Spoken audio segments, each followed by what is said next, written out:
Hi Ankit, good morning from India, and thanks a lot for giving your time for this very brief introduction. Thank you, sir.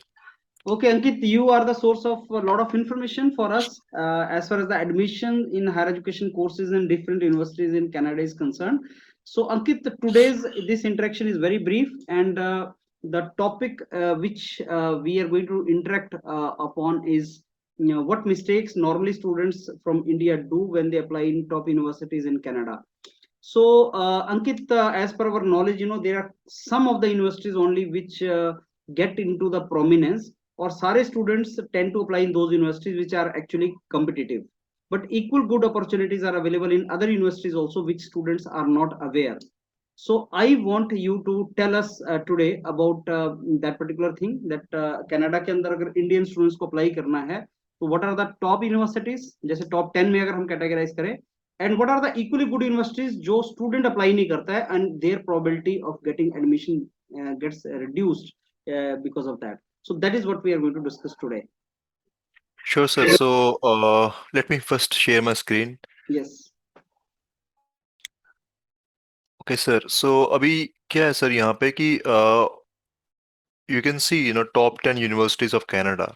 Yes. So the first mistake which students do is basically they target only top 10 universities everywhere. Mm-hmm. But उनको पता नहीं है कि और भी universities हैं Canada में जो and basically they are equally good. So तो these उनकी are top ranking 10 भी universities we can say in Canada, Ankit. yes, sir. These are the top 10 universities of Okay. of Canada. Okay. And there are like lot of different universities where students can apply, and those universities are equally good. They Mm-hmm. reside somewhere around below QS ranking 500. So Okay. this is the first mistake which students generally do, and Mm-hmm. they should try to diversify their search for the PhD program Mm-hmm. because these Okay. universities are very competitive, and Mm-hmm. almost all the students from around this world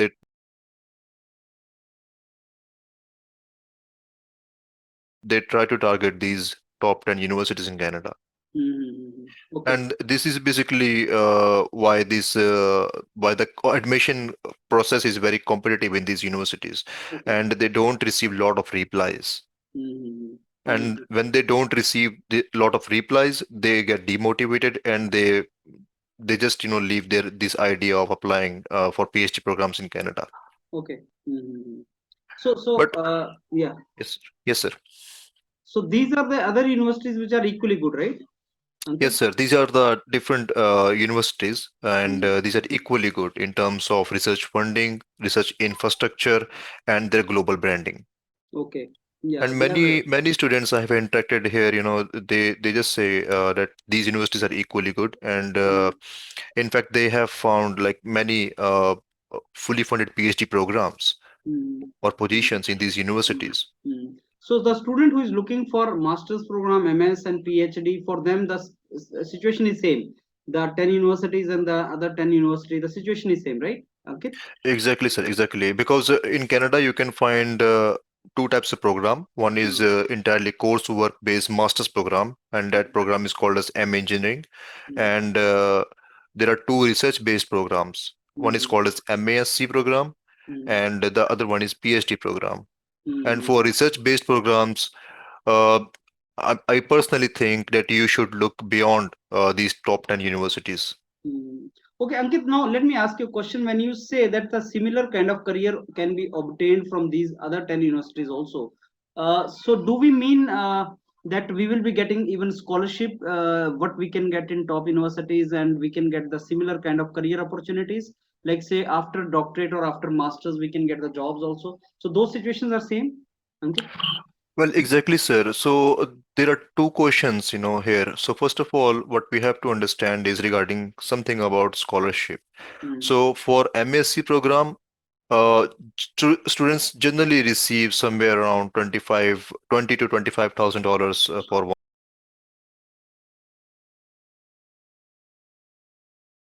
one year.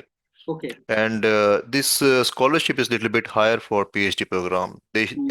They should expect to get somewhere around $30,000 Okay. per year for PhD.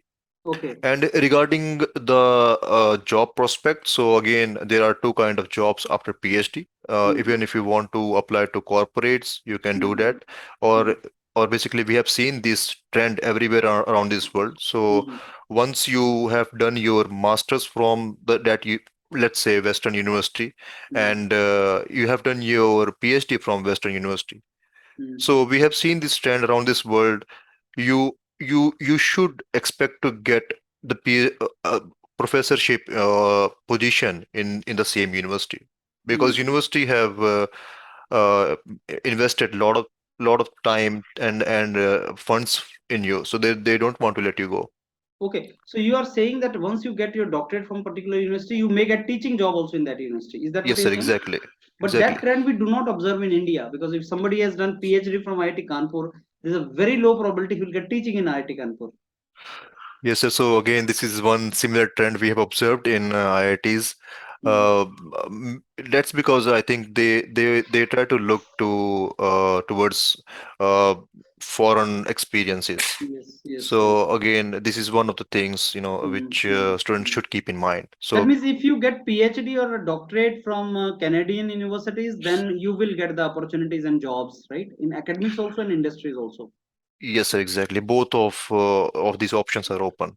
And Ankit, I will ask you two straight questions which I ask almost in all my videos. That is for Indian students, finance and money is the main criteria. So, how much money will be invested if I talk about PhD to get admission and everything? I mean, writing your TOEFL or IELTS or GRE exams and getting the air tickets. So, how much money is required in the pocket, and how much can be the scholarship? Will it be sufficient to survive? क्योंकि Yes, sir. PhD में So student अपनी जेब से नहीं लगाना चाहता, वो earn करना चाहता है. exactly, sir. Without funding, PhD का कोई मतलब बनता भी नहीं है. Mhm. And regarding the investment, I would say, first of all, you don't have to worry about GRE,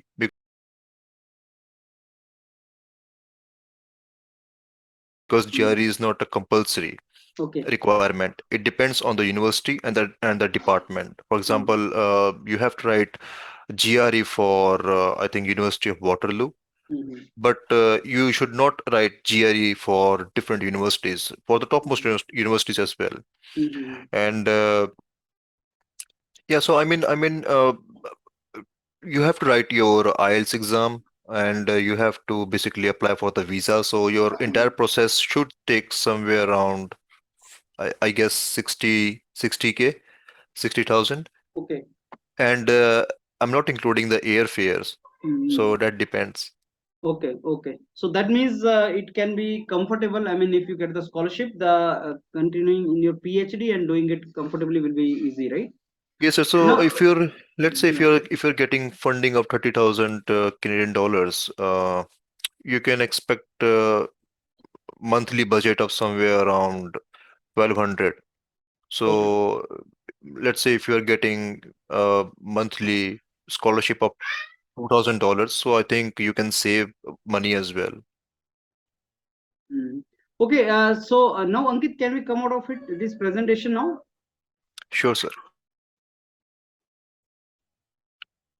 Okay, so now, Ankit, in what more information I require in the next sequel of this interaction is what are the dates? I mean, when a student can target to apply in these universities? Because I think now dates are coming for admissions and all, and for many universities it's already going on. So I'll request you to provide us the dates of admission in these kind of universities for MS and PhD programs.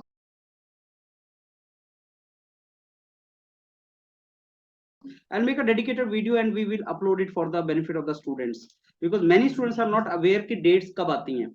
हम Indian universities के बारे में तो यूरोपीडिया पे बताते हैं उनको, लेकिन ग्लोबल यूनिवर्सिटीज के बारे में भी अगर students know that university of Toronto का डेट कब है, कब हम अप्लाई कर सकते हैं, that will become very easy for them to apply in that case. Sure, sir. So the next two intakes are basically winter intake and Mhm. then the fall intake. So I Okay. will try to provide you the deadlines. Okay, and then we publish that, and students can apply accordingly.